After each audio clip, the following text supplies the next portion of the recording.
السلام علیکم، welcome back to قصہ اظہار یوٹیوب چینل۔ قصہ اظہار میں دوبارہ خوش آمدید۔ میں ہوں آپ کی میزبان اطروبہ سماغ۔ میں آج آپ کے لیے لائی ہوں مہتاب ظہور کا تحریر کردہ ناول مرجا کے یوں کھلنا تھا، ایپیسوڈ نمبر 7۔ ایپیسوڈ کو شروع کرنے سے پہلے ہمارے چینل کو سبسکرائب، ویڈیو کو لائک اور بیل آئیکن بٹن دبانا مت بھولنا تاکہ آپ کو ہماری مزیدار کہانیاں نان سٹاپ ملتی رہیں۔ چلے اب چلتے ہیں ناول کی طرف۔ اخیار بغیر کچھ کہے روم سے نکل گیا تھا۔ جب وہ واپس آیا تو موبائل کان سے لگا ہوا تھا۔ وہ کچھ بولتا ہوا آ رہا تھا، رنگر لے آنا۔ دادی اس کا آخری جملہ سن پائی تھی۔ انہیں اندازہ ہو گیا تھا کہ وہ ان کی بھوک کا احساس کرتے ہوئے سنگل برگر منگوا رہا تھا۔ 10-15 منٹ تک سبھی دادی کی طبیعت خرابی کے متعلق اپنی اپنی رائے پیش کرتے رہے تھے، بس منت وہاں نہیں تھی۔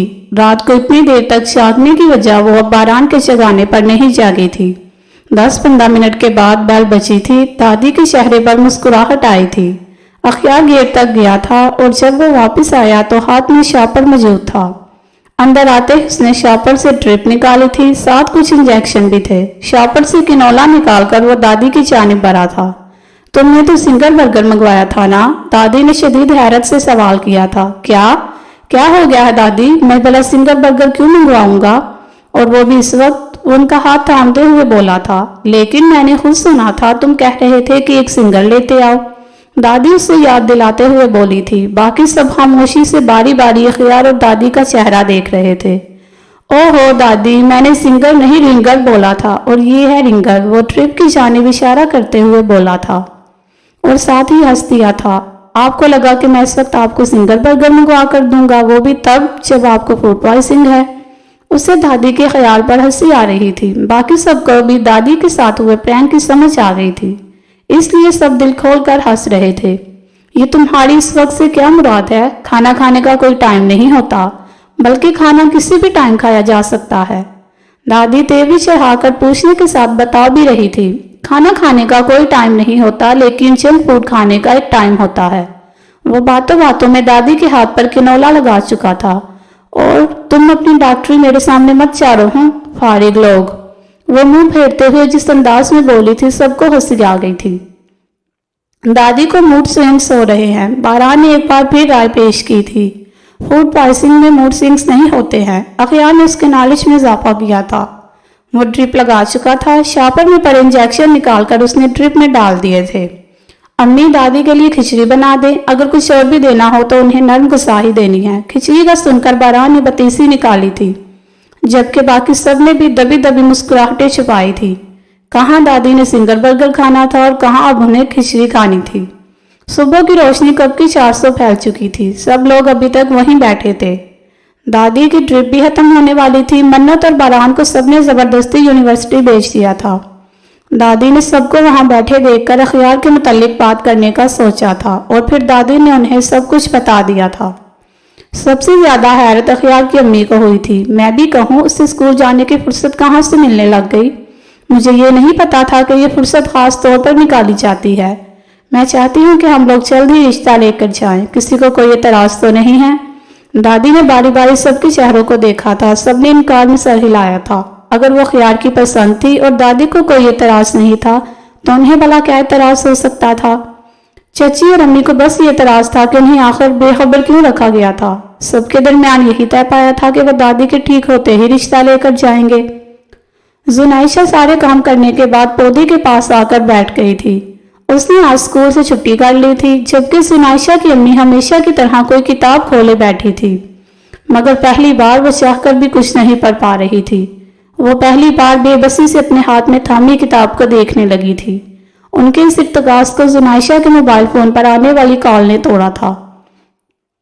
زنائشہ نے کمرے میں آ کر کال اٹینڈ کی تھی۔ کس کی کال تھی؟ وہ اسے کال کاٹتے دیکھ کر بولی تھی، کچھ عرصہ پہلے ایک فارماسیوٹیکل کمپنی میں اپلائی کیا تھا، وہاں سے کال تھی۔ کل انٹرویو کے لیے بلایا تھا، تو پھر جا رہی ہو کل؟ نہیں، اس نے یک لفظی جواب دے کر بات ختم کی تھی۔ لیکن میں چاہتی ہوں کہ تم جاؤ، انہوں نے بات شروع کی تھی۔ امی آپ کو پتا ہے کہ میں آپ کو اکیلے چھوڑ کر نہیں جا سکتی۔ اس وقت تو نہ جانے کیا سوچ کر میں نے اپلائی کر دیا تھا۔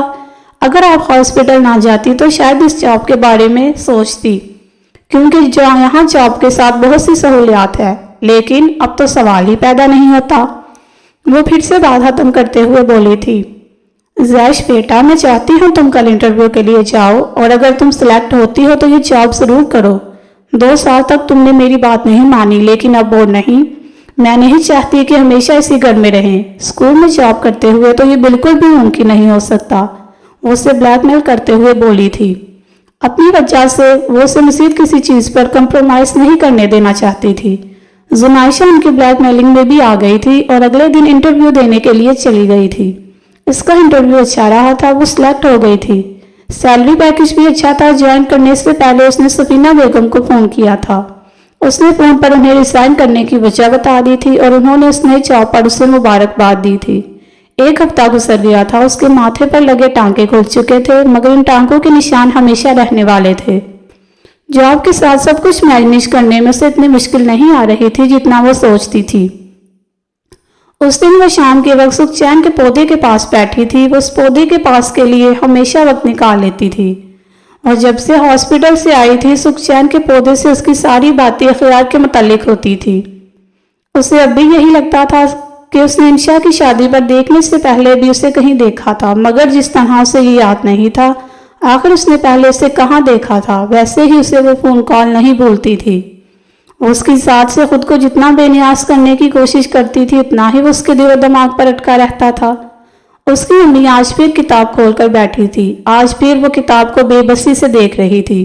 جن کتابوں نے ہمیشہ ان کا ساتھ دیا تھا، وہ کتابیں انہیں اپنا ساتھ دیتی نظر نہیں آتی تھی۔ وہ کتابیں کسی سنگے مرمر کی عمارت کی طرح بالکل ساکت تھی۔ دھڑکتا ہوا دل مرمر کی عمارت کی طرح بالکل نہیں انہیں اپنا سہارا لگا تھا۔ انہوں نے اپنے دل سے سرگوشی کی تھی کہ وہی ان سے کوئی بات کر لے۔ ان کی کتابیں تو ان سے روٹ چکی تھی۔ 1 ہفتہ ہو چکا تھا، مگر دادی کی طبیعت ابھی تک مکمل طور پر ٹھیک نہیں ہوئی تھی۔ اخیار کی امی نے سب کچھ زنائشہ کے ریزائن کے متعلق بتا دیا تھا۔ اس دن سب لوگ ناشتے کی ٹیبل پر تھے۔ منت اور بارات وہاں نہیں تھی۔ اتوار ہونے کی وجہ سے وہ ابھی تک سونے میں مصروف تھی۔ اخیار نے سب کو مخاطب کیا تھا، مجھے امریکہ جانا ہے کچھ دن کے لیے۔ ہاسپٹل میں سی ٹی اسکین مشین خراب ہے کچھ عرصے سے، اور باقی بھی بہت سے میڈیکل انسٹرومنٹ کی ضرورت ہے۔ میرے کلاس فیلوز امریکہ میں 2-3 ویلفیئر فاؤنڈیشن کے ممبر ہیں۔ میں نے انہیں میل کی تھی۔ ایک نے مجھے پازیٹیو رسپانس دیا ہے، لیکن میرا خود کا وہاں جانا ضروری ہے۔ ہو سکتا ہے وہ اسپتال کے لیے کچھ فنڈز دینے پر بھی رضامند ہو جائیں۔ ٹھیک ہے، تم چلے جاؤ۔